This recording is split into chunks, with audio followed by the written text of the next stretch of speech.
Shri P K Kunhalikutty.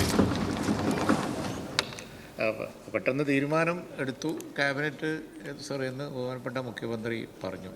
പക്ഷേ രണ്ട് കാര്യങ്ങളിൽ ഇപ്പോഴും വ്യക്തതയില്ല. ഒന്ന് സർ, ഈ ലാൻഡ് റിഫോംസ് ആക്ട് അനുസരിച്ച് എസ്റ്റേറ്റ് ഏറ്റെടുക്കുമ്പോൾ അതിൻ്റെ ലിറ്റിഗേഷൻ കണ്ടിന്യൂ ചെയ്യുമോ, അത് സംബന്ധിച്ച് എന്തെങ്കിലും ഒരു ഉറപ്പ് ഈ എസ്റ്റേറ്റ് ഉടമ ഇല്ലെങ്കിൽ വലിയ പ്രോബ്ലം ആവും. അവരിപ്പോൾ ഇത് ഹൈക്കോടതി കഴിഞ്ഞാൽ സുപ്രീം കോടതി പോകും. അത് പോവില്ല എന്നുള്ളതിന് വല്ല ഉറപ്പുണ്ടോ? ഒന്നതാണ് സാർ, അല്ലെങ്കിൽ കാലതാമസം ഇനിയും വരും. അതാണ് രണ്ടാമത്തെ വിഷയം എന്ന് പറയുന്നത്. സാർ, ഈ ഞങ്ങൾക്ക് പ്രസൻറ്റ് ചെയ്ത കണക്ക് വെച്ചിട്ടല്ലേ ഞങ്ങൾക്കൊക്കെ പാർട്ടികളിലൊക്കെ അല്ലെങ്കിൽ വളണ്ടിയർ ഓർഗനൈസേഷൻ അവരെ യോഗത്തിലൊക്കെ ചർച്ച ചെയ്യാൻ പറ്റുള്ളൂ.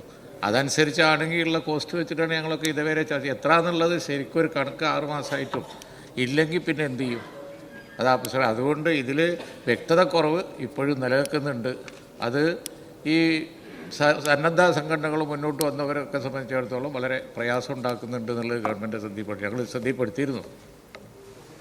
സർ, ഭൂമി ഏറ്റെടുക്കലുമായി ബന്ധപ്പെട്ട് അത്ര വലിയ പ്രശ്നങ്ങൾ ഉണ്ടാകുമെന്ന് തോന്നുന്നില്ല. കാരണം ഇതൊരു മഹാദുരന്തമാണ് സംഭവിച്ചത്.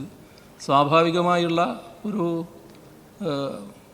ഒരു സ്ഥാപനത്തിൻ്റെ ഗുഡ് വില്ലൊക്കെ ഇതിൽ വന്നു ചേരുമെന്ന് തന്നെയാണ് പ്രതീക്ഷിക്കുന്നത്. കാരണം ഒരു എസ്റ്റേറ്റ് അവർക്ക് സ്വാഭാവികമായി നടത്തിക്കൊണ്ടുപോകണമെന്നുണ്ടാവും. എന്നാലും ഇതുപോലൊരു കാര്യത്തിന് ആ സ്ഥലം വേണം എന്ന് പറയുമ്പോൾ അതിനോട് യോജിക്കുന്ന നിലപാട് തന്നെയാണ് അവർ പൊതുവെ സ്വീകരിച്ചിട്ടുള്ളത്.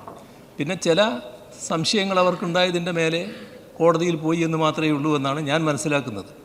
അത് നമുക്ക് ദൂരീകരിക്കാവുന്നതേ ഉള്ളൂ. ഒന്ന്, ഈ പറഞ്ഞ ദുരന്ത നിവാരണ നിയമം അനുസരിച്ച് ഭൂമി ഏറ്റെടുക്കൽ, അതാണ് അവർക്കുണ്ടായ ഒരു ആശങ്ക. ദുരന്ത നിവാരണ നിയമം അനുസരിച്ച് ഭൂമി ഏറ്റെടുക്കൽ എപ്പോഴെങ്കിലും നമ്മൾ നടത്തിയിട്ടുണ്ടോ? ഇതേവരെ നടത്തിയിട്ടില്ല. ഇതൊരു പ്രത്യേക കേസായി വന്ന കാര്യം മാത്രമാണല്ലോ.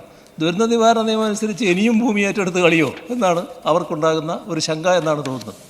സ്വാഭാവികമായിട്ട് അങ്ങനൊരു കാര്യമല്ലല്ലോ വരും. ഈ ദുരന്തത്തിൻ്റെ ഭാഗമായിട്ട് മാത്രം വരുന്നൊരു കാര്യമല്ലേ.